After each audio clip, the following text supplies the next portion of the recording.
Now there was a long war between the house of Saul and the house of David, and David grew steadily stronger, but the house of Saul grew weaker continually. Sons were born to David at Hebron. His firstborn was Amnon, by Ahinoam the Jezreelitess, and his second, Chideab, by Abigail the widow of Nabal the Carmelite, and the third, Absalom the son of Maacah, the daughter of Talmai, king of Geshur, and the fourth, Adonijah the son of Haggith, and the fifth, Saphtaiah the son of Abital, and the sixth, Ithream, by David's wife Eglah. These were born to David at Hebron. It came about while there was war between the house of Saul and the house of David that Abner was making himself strong in the house of Saul. Now Saul had a concubine whose name was Rizpah, the daughter of Aiah. And Ishbosheth said to Abner, "Why have you gone into my father's concubine?" Then Abner was very angry over the words of Ishbosheth, and said, "Am I a dog's head that belongs to Judah? Today I show kindness to the house of Saul your father, to his brothers and to his friends, and have not delivered you into the hands of David, and yet today you charge me with a guilt concerning the woman.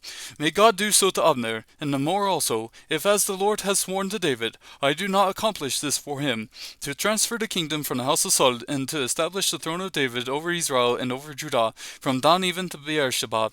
Then he cannot no longer answer Abner the word, because he was afraid of him. Then Abner sent messengers to David in his place, saying, Whose is the land? Make your covenant with me, and behold, my hand shall be with you, and to bring all Israel over to you. He said, Good, I will make a covenant with you, but I demand one thing of you, namely, you shall not see my face unless you first bring Michal, Saul's daughter, when you come to see me. So David sent messengers to Ishbosheth, Saul's son, saying, Give me my wife Michal, to whom I was betrothed for 100 foreskins of the Philistines. Ishbosheth sent and took her from her husband, from Pottiah the son of Laish. But her husband went with her, weeping as he went, and followed her as far as Bahurim. Then Abner said to him, Go, return. So he returned. Now Abner had consultation with the elders of Israel, saying, In times past you were seeking for David to be king over you. Now then, do it, for the Lord has spoken of David, saying, By the hand of my servant David I will save my people from Israel from the hand of the Philistines and from the hand of all their enemies. Abner also spoke in the hearing of Benjamin, and in addition Abner went to speak in the hearing of David in Hebron, all that seemed good to Israel and to the whole house of Benjamin. Then Abner and 20 men with him came to David at Hebron, and David made a feast for Abner and the men who were with him.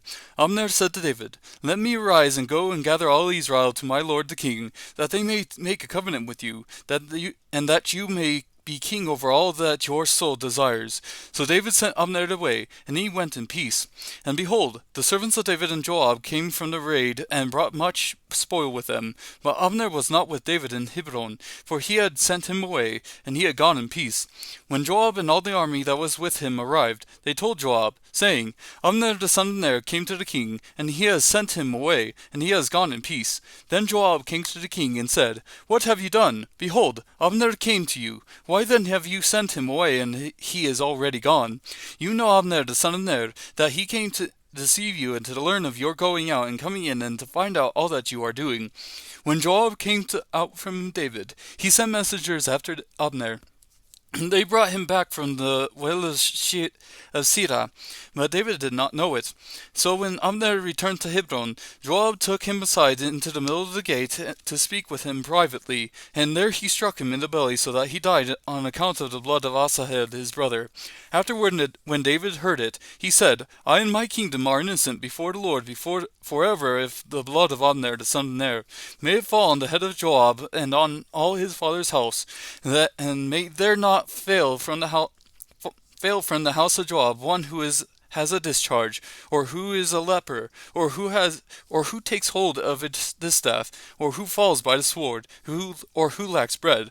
So Joab and Abishai his brother killed Abner because he had put their brother Asahel to death in the battle of Gibeon at Gibeon. Then David said to Joab and to all the people who were with him, Tear your clothes and gird your on sackcloth and lament before Abner. And King David walked before the bier. Thus they buried Abner in Hebron, and the king lifted up his voice and wept at the grave of Abner, and all the people wept. The king chanted a lament for Abner, and said, Should Abner die as a fool dies? Your hands were not bound, nor your feet put in fetters. As one falls before the wicked, you have fallen. And all the people wept again over him. Then all the people came to persuade David to eat bread while it was still day. But David vowed, saying, May God do so to me, and more also, if I taste bread or anything else before the sun goes down. Now all the people took note of it, and it pleased them, just as everything the king did pleased all the people. So all the people and all Israel understood that day that it had not been the will of the king to put Abner the son of Ner to death. Then the king said to his servants, Do you not know that a prince and a great man has fallen this day in Israel? I am weak today, though anointed king, and these men, the sons of Zeruiah, are too difficult for me. May the Lord repay the evildoer according to his evil.